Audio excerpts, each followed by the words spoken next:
Dalam hadis Bukhari ada kullu waspadalah karena banyak aliran yang bertentangan dengan ahli sunnah. Muhammad Nazim mengatakan bahwa mantunya yang bernama Hisham Al-Qutani itu adalah wali. Kita sekarang berada di hadapan wali kutub. Maka apa yang ia perintah itu harus dilakukan. Karena berarti perintah Allah. Padahal dalam sebuah hadis kullun yu'khadhu min al-qur'ani wa yatruku ghayru rasulillah. Kalau kita masih terus selesai. Perlu diketahui bahwa wali itu disembunyikan oleh Allah dan dilarang menentukan sendiri bahwa si fulan itu wali. Wali sudah mati dalam keadaan iman dengan husnul, bukan memasmikan. Allah melarang dan berfirman, wala tuzakku anfusakum wallahu a'lamu biman ittaqa. Artinya jangan sok tahu seorang, jangan sok tahu seorang lebih tahu dari Allah, lebih tahu daripada Allah. Berani membersihkan seseorang, menyatakan berani di antara kalian karena Allah lah yang maha mengetahui. Ucapan ini sama dengan pengarang buku manaqib yang mengharuskan agar berserah diri terhadap dongeng-dongeng yang ada dalam bukunya walaupun bertentangan dengan syarah itu dengan akal yang mulia. Itu cerita maulid. Ya. Baik. Bapak Ibu dimuliakan Allah. Pagi ini kita akan melanjutkan kajian ilmu tauhid terkait dengan iradahnya Allah. Ada catatan, ada hal yang penting muhim. Dulu kita bersyukur pengarang atau terjemah kitab ini dengan kedatangan dua orang ahli tarekat. Tarekat adalah bagian dalam ilmu tasawuf yang mengajarkan kepada kita jalan-jalan khusus untuk sampai ke akhirat Allah. Tarekat itu banyak, saking banyaknya sampai dikatakan 1000 jalan satu Tuhan. Ada 1000 jalan, tapi satu yang dituju Allah. Kita mengenal kemudian ada tarekat Qadiriyah, dipimpin oleh Syekh Abdul Qadir Jailani. Dengar ya? Ada tarekat Maulawiyah, dipimpin oleh Syekh Jalaluddin Rumi. Ada tarekat As-Sanusiyah di Tunisia, dipimpin oleh Al-Syekh As-Sanusi. Ada tarekat Ijaniyah, banyak. Ada tarekat Qadiriyah Naqsyabandiyah. Ada tarekat Samaniyah. Ini banyak sekali. Saking banyaknya dikatakan tarekat itu jalan. Jadi 1000 jalan satu Tuhan. Ada 1000 jalan untuk mencapai satu tujuan, yaitu Allah Subhanahu wa Ta'ala. Ada tarekat Naqsyabandiyah. Pemimpinnya menjadi orang Amerika Serikat, tinggal di Illinois.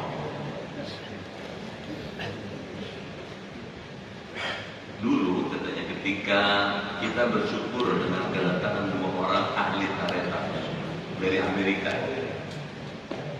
Yang pertama yang bernama Muhammad Nazim Adil Al-Haqqani. Yang kedua Muhammad Hisham Al-Qubani. Tapi setelah mendengar tentang aliran yang sesat, kita ketakutan. Intifaknya keluar dari ahli sunnah wal jamaah. Jadi ini kekhawatiran penulis kitab ini bukan Syekh Ibrahim Al-Laqani bukan, kan Ibrahim Al-Laqani udah lama. Ini penerjemahnya gitu. Pemimpin pondok pesantren di Sukabumi, di Tipar. Jadi bukan Syekh Ibrahim Al-Laqani, bukan. Paham ya? Ini mesti dibedain. Ada kitab aslinya, ada yang adendum yang melengkapi. Ini Kiai Haji Ahmad Makki. Ahmad Makki itu seorang kiai di Sukabumi Tipar yang kemudian setiap Ahad pagi buka majelis ilmu, dihadiri banyak santri dan masyarakat luar. Di antara yang dikaji kitabnya ini Jauharatul Tauhid. Nah, diterjemahkan, diterangin, dicatat oleh santrinya, jadi kayak gini gitu. Nah, ketika tidak bisa dicetak, beliau memasukkan ini. Senang ya? Yang mesti dibedakan. Ini bukan Ibrahim Al-Laqani, tapi pondok di Sukabumi. Tapi setelah mendengar tentang aliran yang sesat, kita ketakutan. Kalau bahasa yang lebih bagus, khawatir. I'tiqadnya keluar dari Ahlus Sunnah wal Jamaah. Apa itu Ahlus Sunnah wal Jamaah? Sudah kita bahas dulu ya. Bahwa Rasulullah mengatakan, "Sataftariqu ummati ala 73 firqah." Umatku akan terpecah menjadi 73 firqah, 73 sekte, 73 golongan. Kulluhum finnar, semuanya akan masuk ke dalam nar. Benar? Ya. Emang ngaji-ngaji begini anak-anak ada temennya. Jadi ngobrol aja lah. Bang Arfi ngaji apa nih? Baik. Semuanya masuk nar kata Nabi. Illa wahidan, kecuali satu. Ditanya, wa mahiya ya Rasulullah, yang satu itu apa ya Rasulullah? Kata Nabi, ma ana alaihi ashabi, apa yang saya lakukan, saya kerjakan, saya amalkan, ditiru oleh mereka. Orang yang meniru amal Rasulullah disebut Ahlus Sunnah. Wasati, dan apa yang dilakukan oleh sahabatku disebut Al-Jamaah. Jadi Ahlus Sunnah wal Jamaah adalah masyarakat umat Islam yang dalam keseharian pelaksanaan ibadah, syariat, akidah, akhlak itu mengacu kepada apa yang dicontohkan Rasulullah dan dicontohkan para sahabat. Itu kan? Ini biar genah dulu nih, ngaji begini bisa bahaya. Mesti betul-betul ngerti. Kalau enggak nanti berantem. Berantem.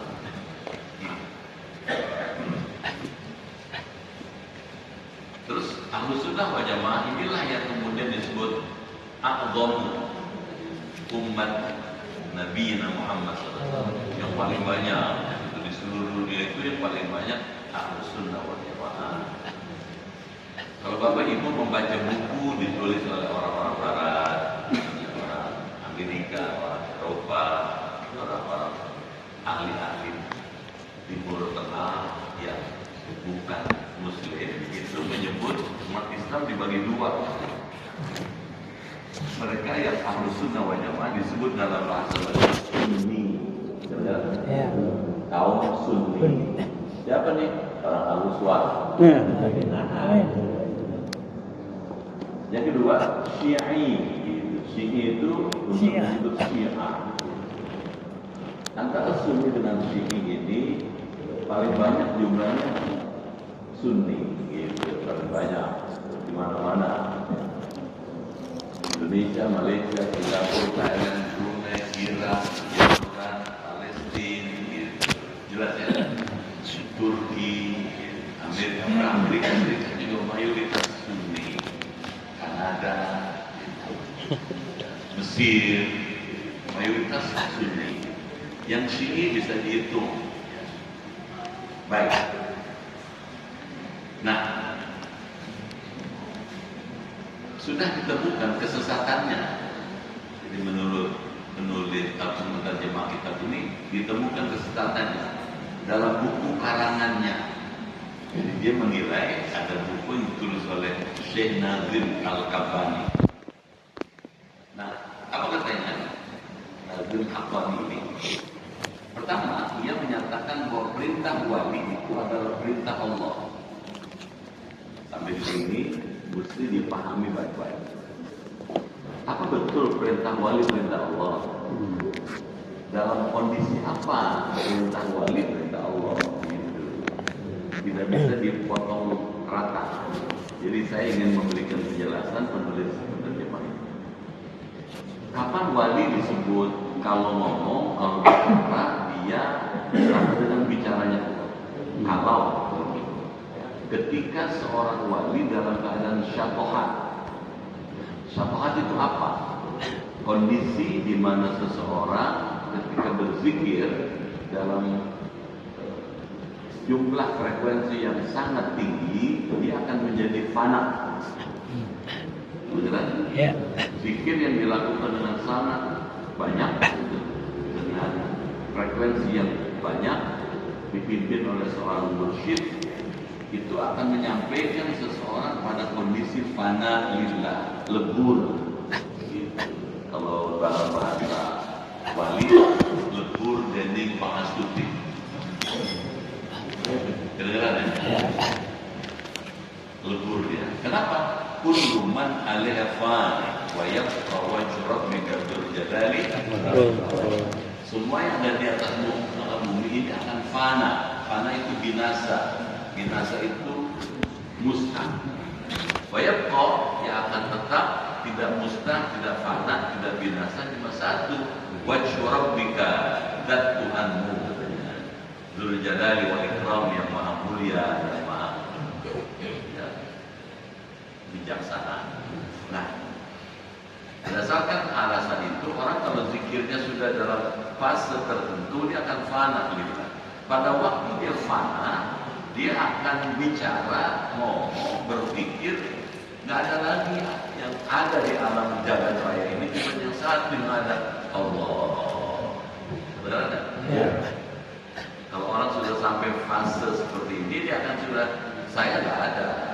Bumi nggak ada, manusia nggak ada, yang ada cuma Allah, Allah, Allah, Allah, Allah, Allah.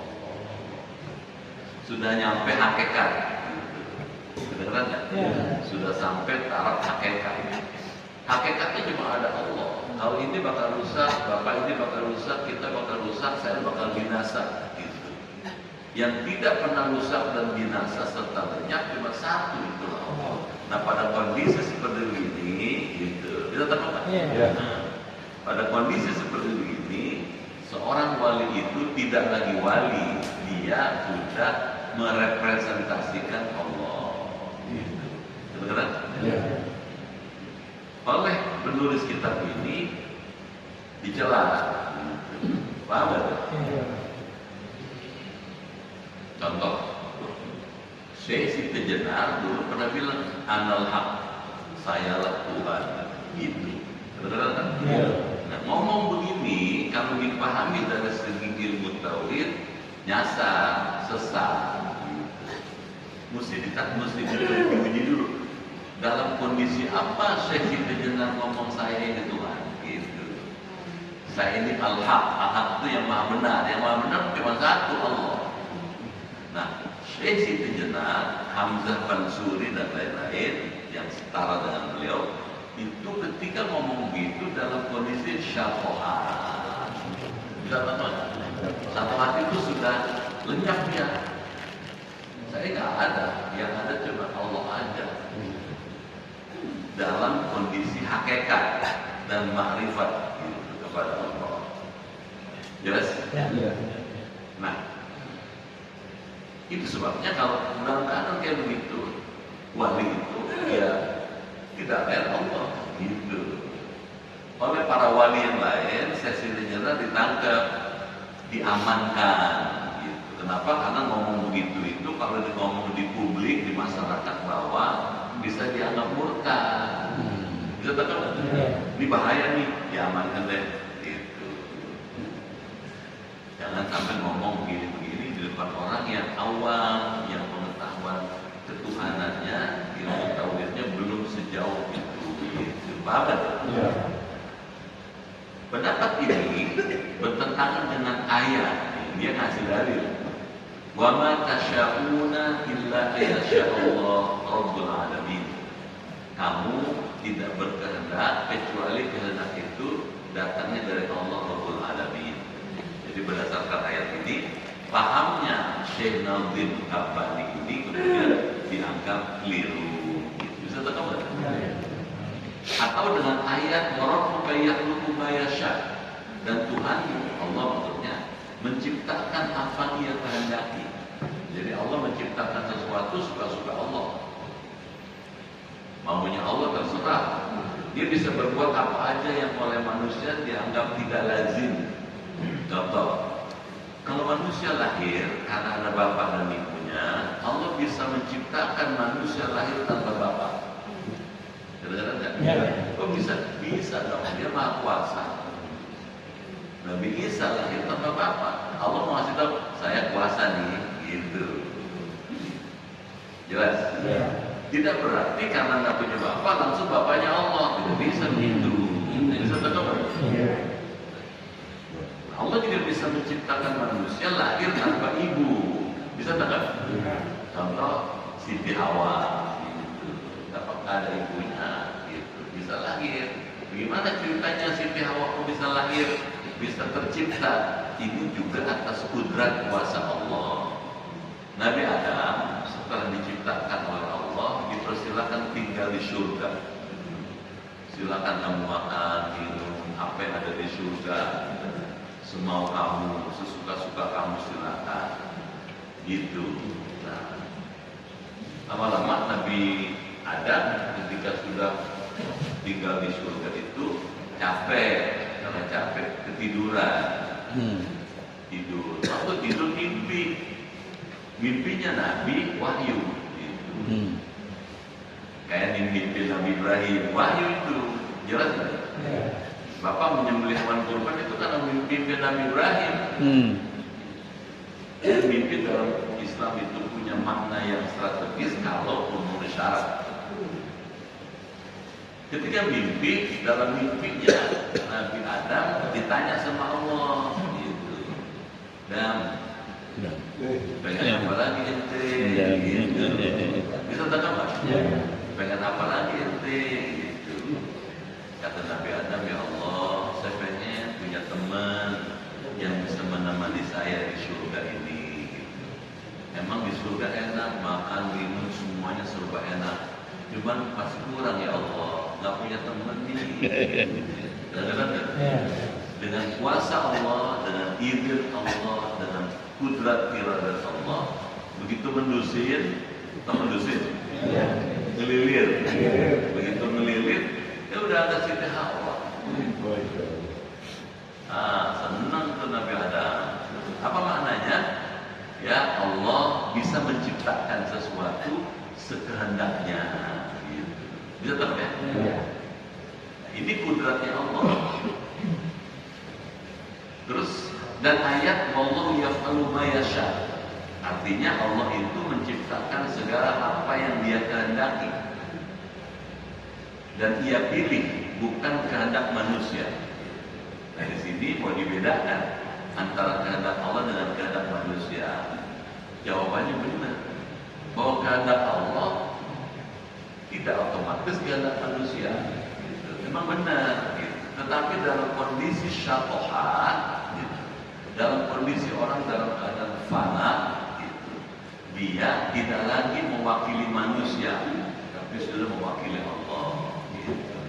Makanya kajian yang dikaji oleh penulis atau penerjemah kitab ini dengan kajian yang dipakai oleh Syekh Nazim Kabbani itu berbeda. Kalau Kabbani menggunakan pendekatan tasawuf falsafi, kalau Kiai Ahmad Makini menggunakan pendekatan tasawuf akhlaki. Pusing lagi nih ngaji. Liur. Nah, dulu pernah saya jelasin ya, ada tasawuf.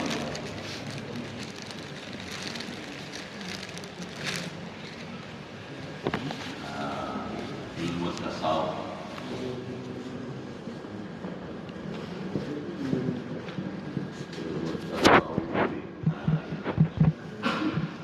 Ini ada yang dikenal masyarakat internasional ada 3. Yang pertama tasawuf akhlaki. Akhlaki itu tasawuf yang membimbing bagaimana berakhlak, berperilaku sesuai dengan tuntunan Allah dan Rasulnya. Bisa tetap nggak? Ya. Tokohnya misalnya Imam Ghazali, Imam Hasan Basri, itu ya, dan masih banyak lagi. Tapi ada tasawuf falsafi. Tasawuf yang melakukan pemahaman Islam secara filsafat. Kedengeran? Contohnya wahdatul wujud. Ya, wahdatul wujud itu bersatunya makhluk dengan khalik. Kedengeran? Ya. Sama Wali Songo diterjemahkan manunggaling kalmullah dan gusti. Jadi manusia itu bisa manunggal, bisa menyatu dengan Tuhannya. Pada kondisi apa? Pada kondisi dia berzikir sampai fana. Yang tidak dilakukan Syekh Kabani tadi, Nazim Kabani ini di sini dia. Yang dipakai oleh Kiai Ahmad Maki di sini. Ini mau menjelaskan ini, jadi nggak ketemu. Bisa tergambar? Saya tidak mengatakan ini salah, tidak. Ini jalan sesuai dengan relnya. Yang ini sesuai dengan relnya juga. Pertanyaan yang diajarkan di dalam kitab-kitab di Al-Uswah, yang mana yang ini? Bisa tergambar? Yang ini nggak dulu deh, tambah puyang. Lama tuh. Ini dulu, gitu. Misalnya nih, adab mau tidur, ada kan? Hidayah itu hidayah tuh. Adab mau sholat, adab misalnya kalau kita menghadapi malam, gitu. Adab bangun tidur, ini akhlak semua di sini. Gitu. Ini yang mau didalami sama kita. Ini sementara kita pending dulu. Gitu. Kok nggak diajarin? Ini dulu dikuasai baru nanti ini. Bisa tak? Ada akhlak tasawuf perennial. Ini lebih susah lagi. Ini menggabungkan sistem teosofi dari agama-agama lain, terus digabung dengan Islam menjadi tasawuf perennial. Makanya ahlinya juga orang bukan orang Islam. Bisa tak ya? Indonesia. Nah, kita di sini nih. Jadi Kiai Ahmad Maki menerjemahkan itu memahami Syekh Kabani di sini. Ini nggak ketemu. Loh, bisa katakan? Nggak ketemu karena ini bersifat akhlaki ini lebih pada hal-hal yang bersifat praktis. Misalnya adab tidur, adab bernaung, gitu. Adab sholat, adab puasa, gitu. Adab gitu ya, haji, gitu. Dia ngajarin preskripsi, bagaimana prosedur, tata cara. Kalau yang ini, bisa tahu ya? Kalau ini dia ngomong langsung tentang Allah ini, gitu. Allah itu Esa, Ahad. Kalau dikatakan Allah Esa, Ahad, kekal, abadi, tidak rusak, tidak fana. Kalau gitu yang lain fana. Bisa tahu nggak? Kita fana itu bisa ada, bisa nggak ada. Dulu nggak ada, sekarang ada, besok lusa nggak ada lagi. Nah, diam aja. Ini bukan aku nakutin, emang bener, betul nggak? Kita kita nggak tahu jalan 10 tahun lagi. Ntar sore kita nggak tahu. Masih ada nggak kita? Ntar jam 8 malaikat datang bilang apa itu? Pulang ada malaikat. Wassalam. Begitu pulang aja kan. Tak ada bisa tahu. Nah jadi yang esa, yang wujud, Allah tuh esa itu wujud, esa zatnya, esa sifatnya, esa afalnya, afal itu perbuatannya, esa asmanya. Nih, gitu.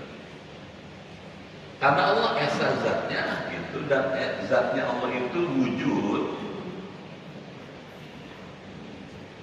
tuh ada, maka mustahil tiada. Gitu. Kalau gitu, hakikatnya yang ada sesungguhnya ada cuma Allah. Kita boleh ada, boleh nggak ada. Gitu. Kita tahu ada. Nah kalau kondisi seperti ini, Allah diposisikan sebagai sesuatu yang mutlak, yang absolut. Kalau yang di sini masih soal-soal yang bersifat praktis, yang kelihatan. Ini aja dulu deh ya. Diam aja. Ini aja belum tahu. Benar nggak? Ada tidur kita kadang-kadang merem. Capek geletak kleter. Kalau ikutin Nabi kalau mau tidur sholat dulu. Ya Ibnu Abbas mengatakan Nabi kalau mau tidur sholat dulu 4 rakaat. 2 rakaat salam baru tidur gitu. Bangun tidur sholat lagi 13 rakaat. Tuh. Kita bangun tidur pegang handphone. Karena Nabi itu ya. Muter aja ngurusin handphone. Nabi enggak. Tapi dulu kan enggak ada handphone Ustaz, memang. Enggak ada handphone zaman dulu. Memang tidak ada handphone. Tapi fokusnya Nabi begitu bangun tidur yang disebut Allah. Alhamdulillah. Itu bisa tangkap Pak? Yang marah. Benar nggak ya? Kita sudah menjadikan handphone itu saingan Allah. Dajjal. Kenapa? Orang kalau ketinggalan handphone kayak mau kiamat ya. Lu diem aja lu. Handphone mau ketinggalan. Gitu ya, tergantung sekali. Mestinya kita tergantung pada Allah, bukan tergantung pada handphone. Kenapa? Allah as-samad. Ada kan? Iya. Qul huwallahu ahad. Allahus samad. Lam yalid wa lam yulad wa lam yakul lahu kufuwan ahad. Allah samad, tempat bergantung. Kita bisa ada karena bergantung pada Allah. Nah, para wali, para ulama yang saleh ini memang gantungannya Allah. Dia bisa begini. Itu karena Allah. Kita bisa hadir juga karena Allah. Bisa tangkap? Ya. Kita lanjut lagi. Manusia tidak bisa menghendaki kecuali apa yang dikehendaki oleh Allah, sekalipun nabi atau wali. Gitu. Kata penerjemah kitab ini ke Ahmad Maki. Dalam tempat lain, ia berkata, yaitu Syekh Nawaf, saya nazim. Bagi wali boleh melihat apa saja, tidak ada yang diharamkan sekalipun melihat aurat. Nah ini mesti diuji dulu, bener nggak? Gitu. Apa iya wali boleh melihat sembarangan? Pertanyaannya, apa boleh nggak laki-laki melihat aurat perempuan? Jawabannya boleh.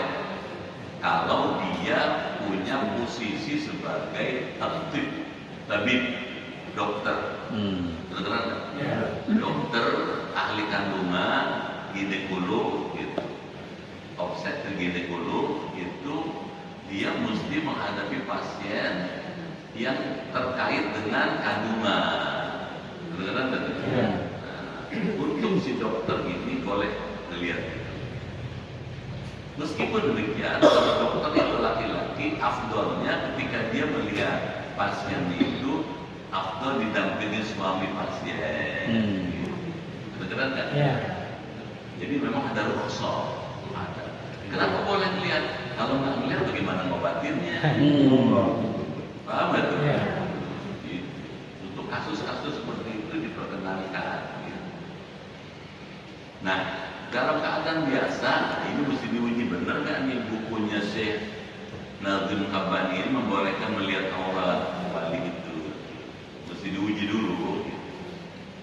Ini bertentangan dengan ayat kullil mu'minina yaghudduna min absarihim, surat An-Nur ayat 30. Ayatnya benar. Katakanlah ya Muhammad kepada orang-orang mukmin agar mereka merendahkan pandangan matanya. Gitu. Jadi Nabi Muhammad diajarin kepada agar umat yang beriman laki-laki mukmin kalau melihat sesuatu mesti ditundukkan. Itu utamanya kalau melihat wanita. Saudara, diam aja. Ya. Kalau ada wanita, beda yang dulu banyak. Beda propotin dah. Itu udah warna semuanya. Kalau menurut akhlak kita, kalau dengeran. Bagaimana kalau kita lagi jalan ada orang naik motor bajunya kesingkap, perempuan. Mantap. Beda. Jangan dipototi. Itu bisa tegap nggak? Rezeki Pak Ustaz. Beda dong. Beneran ya? Jadi ada batas-batas. Dalam hadis Bukhari ada hadis mengatakan kullu ainin zaniyatun wa zinal ain an-nadhru, rawahu Bukhari. Tiap-tiap mata punya potensi berzina. Sedangkan zinanya mata adalah an-nadhar, memandang kepada orang lain yang bukan mahramnya. Bapak nih ngelihat orang tua bapak, ibu bapak, bajunya terbuka, apa boleh? Kira-kira enggak? Kenapa? Orang tua bapak tuh mahram.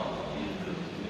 Bapak ketemu adik bapak habis mandi, bajunya ngablak misalnya, nggak tertutup sepenuhnya, boleh, karena mahram.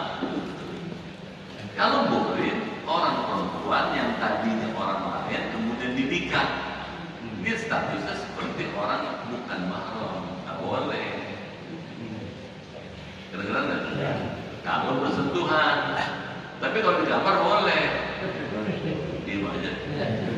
Kalau bersentuhan, udah wudu nih, bapak udah wudu, gitu. Ya. Istri bapak muhrim itu orang lain yang kemudian menjadi istri kita. Gitu.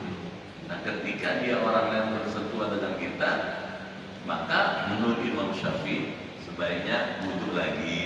Gitu. Kira-kira enggak? Kita lanjut lagi. Hadis Bukhari itu benar, hadisnya benar, nggak salah. Terus dia ngasih nasihat nih, waspadalah. Karena banyak aliran-aliran yang bertentangan dengan ahli sunnah wal jamaah kata dia. Kita tahu ya. Sebetulnya dalam posisi kayak tadi ngitungnya bukan bertentangan, jalurnya beda. Gitu. Kita tahu nggak? Tasawuf yang diajarkan di atas itu tasawuf akhlaki yang diikuti oleh Ki Ahmad Maki ini. Tasawuf yang diajarkan Syekh Nazim Kabani itu ya falsafi itu. Beneran? Ya. Nah, Muhammad Nazim mengatakan bahwa mantunya, dia punya mantu namanya bernama Syekh Hisam Al-Kabbani. Itu adalah wali kita sekarang berada di hadapan wali kutub. Sampai di sini kita jelasin dulu.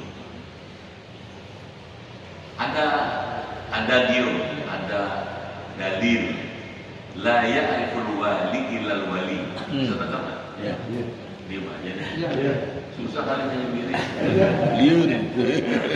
Tidak mengenal wali kecuali wali lagi.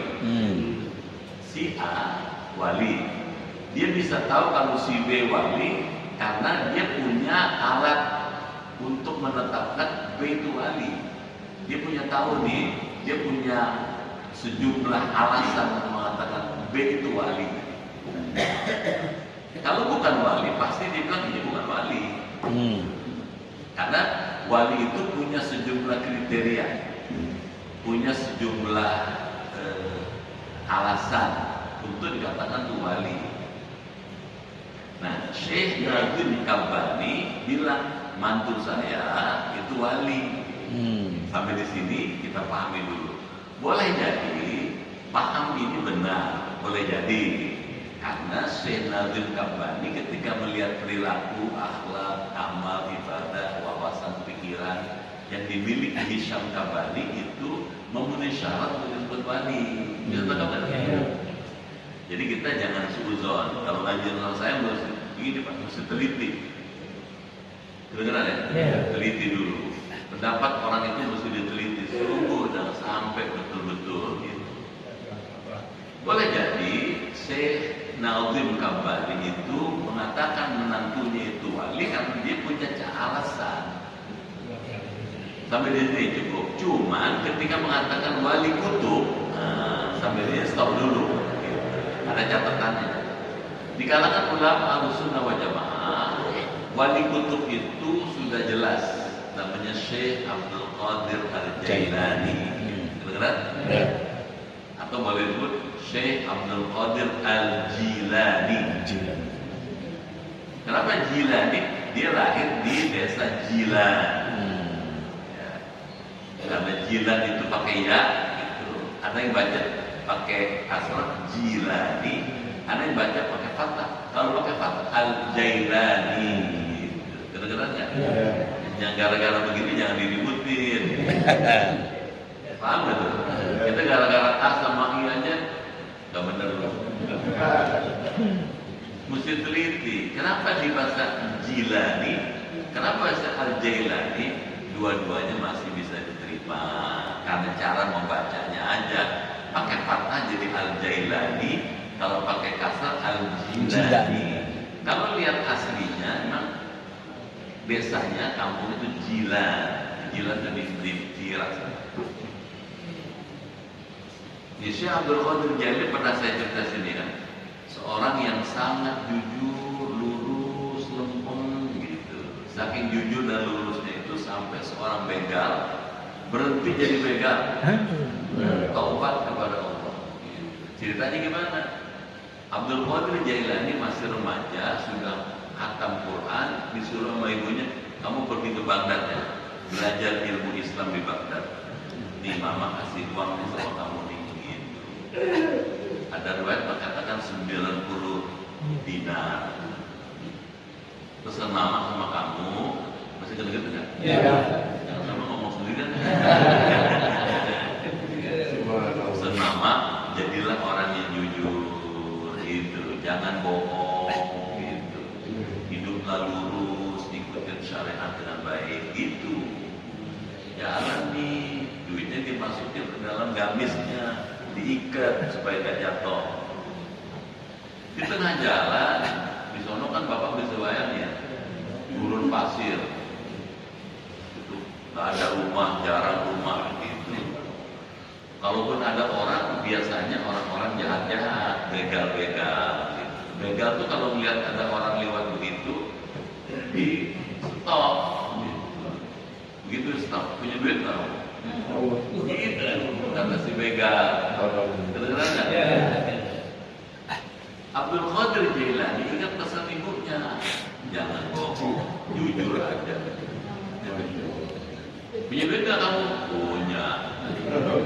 Berapa? 90 nih. Gitu. Buat apa kamu punya duit? Pesan mama saya, ini pakai buat bekal kamu nanti sekolah belajar di Baghdad. Buat bekal saya, ongkos saya sekolah, makan, minum, dan belajar di Baghdad. Nangis tuh begal, nangis dia, nangis dan bertobat. Saya berhenti jadi begal.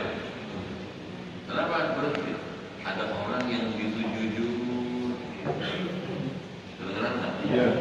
Jujur, lurus, benar apa adanya. Blok sutok. Apa adanya. Kebek. Paham betul? Apa adanya. Emang emaknya pesan begitu. Apa yang dipesan dari ibunya ya begitu dijalanin. Gak jadi diambil tuh uangnya tuh Abdul Qadir Jailani. Si begal malah insaf berhenti jadi tukang begal dan jadi orang yang soleh.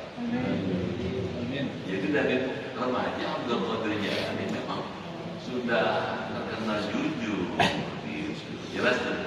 Dan sudah hafal Quran umur 17-18 tahun. Jelas?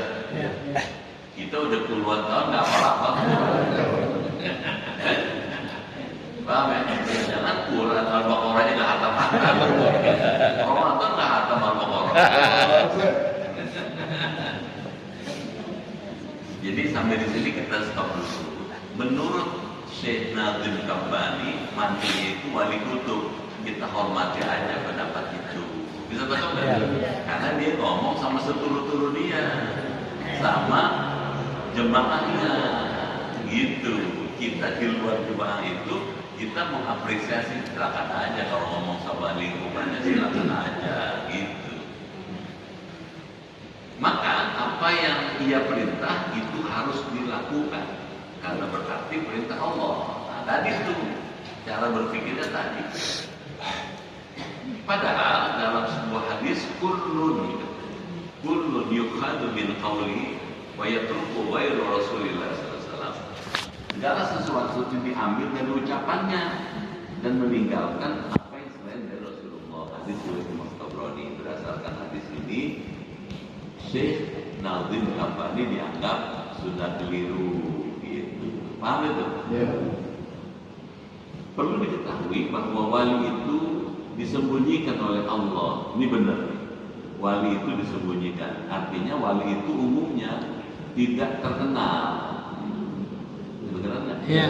Wali itu umumnya nggak mau menampakkan diri atau tidak mau menampilkan dirinya, nggak mau dilihat. Dia begitu sederhana. Dia di balik layar aja. Makanya banyak wali yang sebetulnya wali tapi orang nggak kenal. Bisa tangkap? Ya. Terus katanya, dan dilarang menentukan sendiri bahwa si fulan itu wali kecuali sudah mati. Kata penulis kitab ini, orang baru boleh menyebutkan dia wali gitu kalau orang yang disebut wali itu udah meninggal. Jadi sekali lagi berdasarkan alasan ini, maka Syekh Nazim Kambani dianggap menyimpang. Pertanyaannya, menyimpangnya sudah terlalu jauh atau belum? Kalau dalam perspektif ini memang sudah menyimpang, tapi dalam perspektif lain belum, karena dia memang ngomong sesama jemaahnya Naksabandia. Paham kan ya? Dalam keadaan iman dengan husnudzon, bukan katanya memastikan. Allah melarang dan berfirman, wala tuzakku anfusakum. Wallahu a'lamu biman ittaqa. Artinya jangan suka. Katanya, kamu jangan suka sok tahu katanya. Seolah-olah katanya lebih tahu daripada Allah. Berani membersihkan seseorang, menyatakan wali di antara kalian karena Allah lah yang maha mengetahui.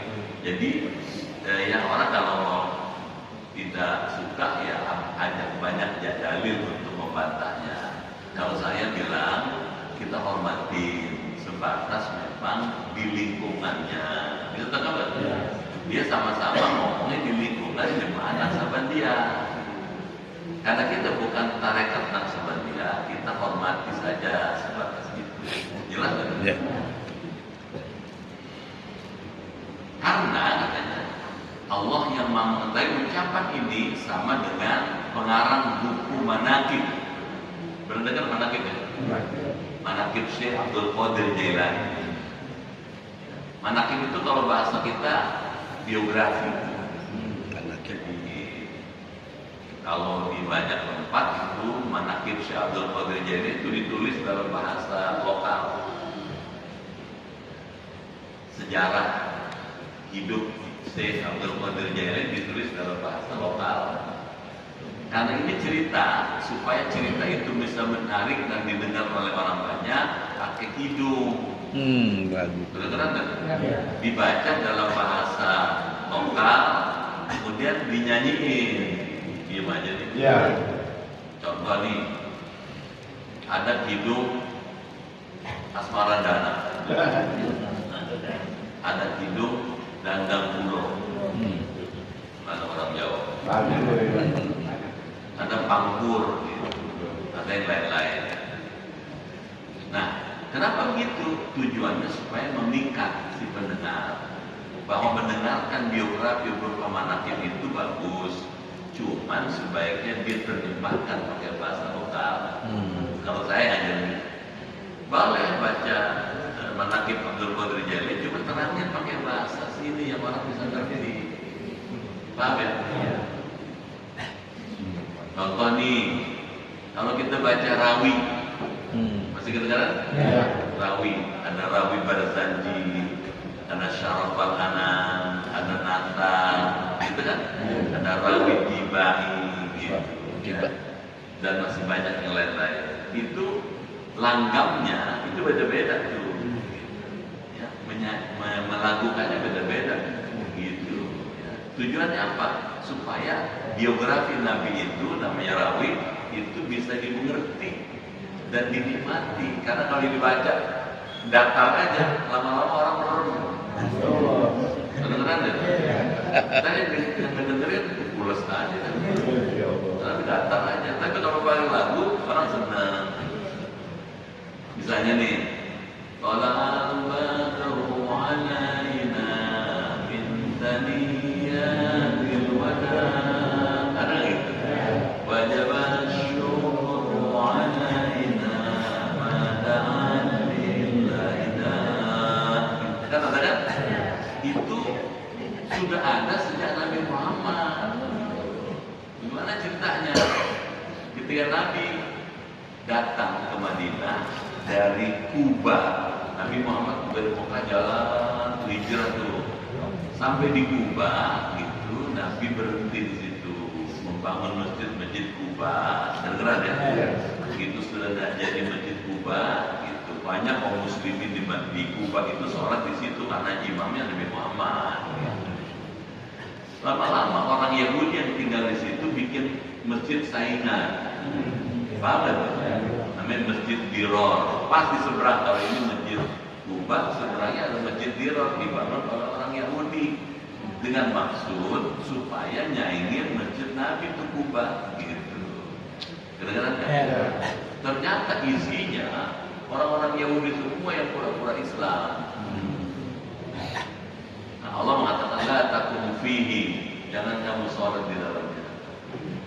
Nah, masjidul ussisa 'ala taqwa. Masjid itu mesti dibangun atas dasar takwa. Kedengaran ya? Gitu. Kalau didasarkan atas saingan, gitu, rivalitas, ya, konkurensi itu nggak boleh. Gitu. Paham nggak? Ya. Nah, sudah bersih kota Kuba dari intrik-intrik kayak begitu. Nabi Muhammad kemudian pindah dari Kuba masuk ke Madinah. Itu setelah orang Madinah siap menerima Nabi. Begitu Nabi masuk, jalan dari Taniyah Al-Wada. Masyarakat Madinah nyambut nih, mengeluk-elukkan Nabi di kiri kanan jalan. Gitu.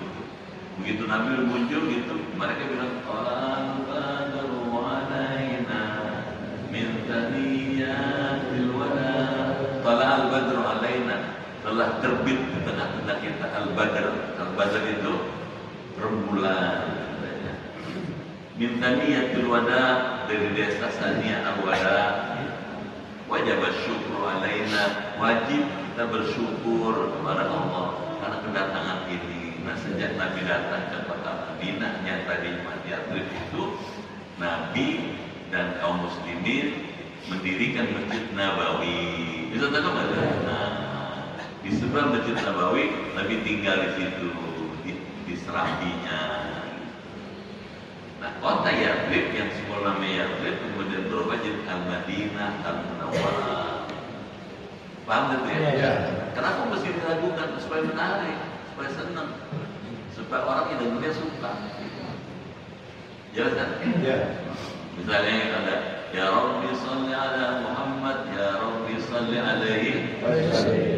Kalau Habib Abdul Arfan Barojak yang dulu ngajar di sini, saya dulu pernah belajar di Kerukut.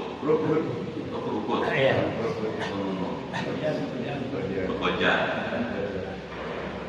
Itu bacanya bukan ya Rabbi sholli ala Muhammad, ya Rabbi sholli alaihi wasallim gitu.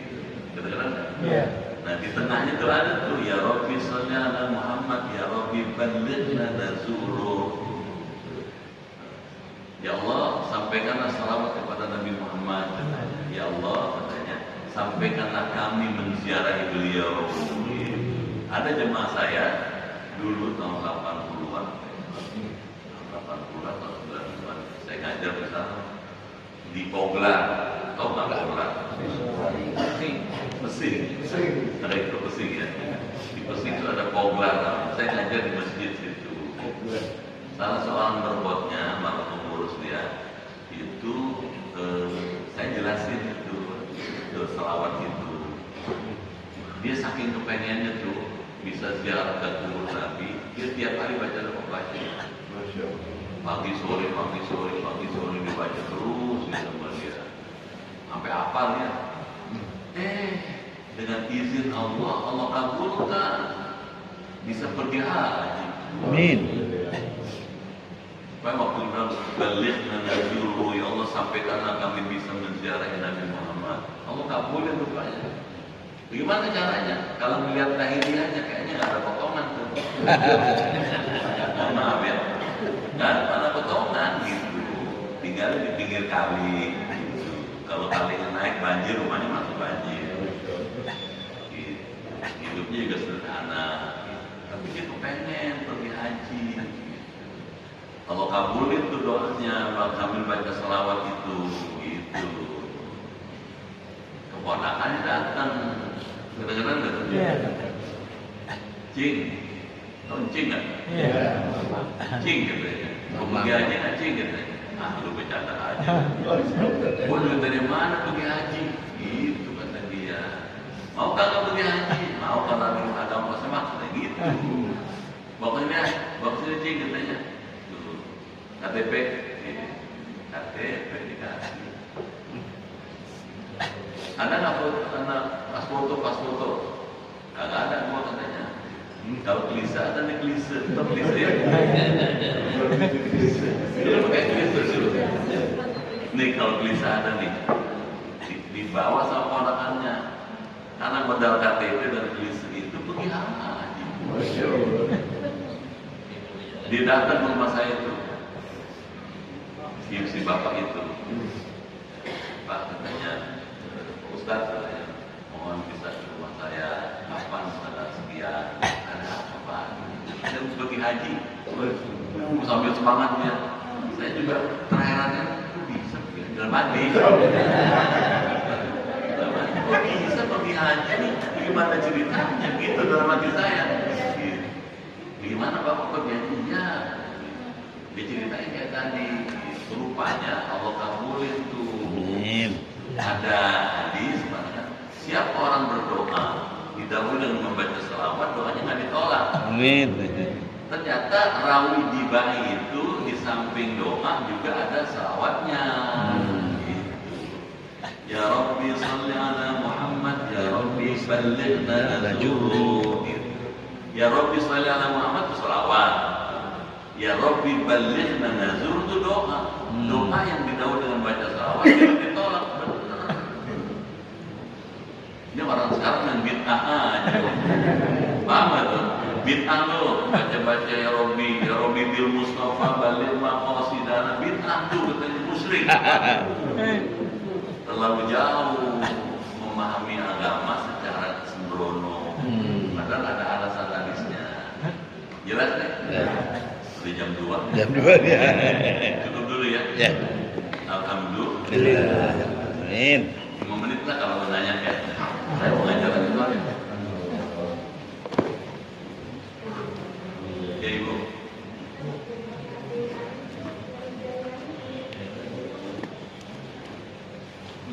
Saya Abdul Qadir Jilani dari mana? Baghdad. Dia orang Gilan. Gilan itu kira-kira 80 sampai 90 km dari Baghdad. Ada desa Gilan, Irak, orang Irak. Gue pengen ke sono. Pengen lah. Ada tuh jamaah saya, ya, S1-nya di sini, S2-nya di Irak sana. Dan dia tiap seminggu sekali ziarah ke kuburnya si Abdul Qadir. Tiap seminggu sekali. Dan ziarah ke sana, gitu. Karena menghormat. Gitu. Ada orang yang begitu baik, akhlaknya bagus, ilmunya luas, paham tafsir Quran yang baik, gitu. Hafal Quran yang banyak, hafal hadis banyak, dihormatin ziarah.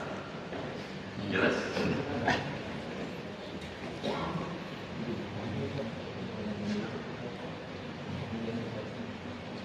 Dah. Baik. Kalau nggak ada kita tutup ya. Ya. Saya jam 7 masih ada tempat lain. Sampai ntar sore. Fatihah. Amin.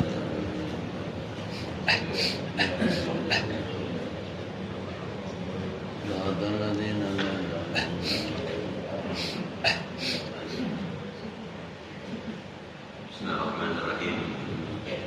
Allahumma bihaqqil Qur'an wa bi kalamikal qadim wa bi Muhammadin khatamin nabiyyin wa bi haqqi ummil Qur'an halimna al-Qur'an wa faqihna fid din wa 'allimna ta'wil wa bina ila sawa'is sabil. Allahumma inna nas'aluka imanan kamilan wa yaqinan sadiqan wa rizqan wasi'an wa qalban khashi'an wa lisanan zakiran wa badanan sabiran wal 'afwa indal hisab wa najatan minan nar.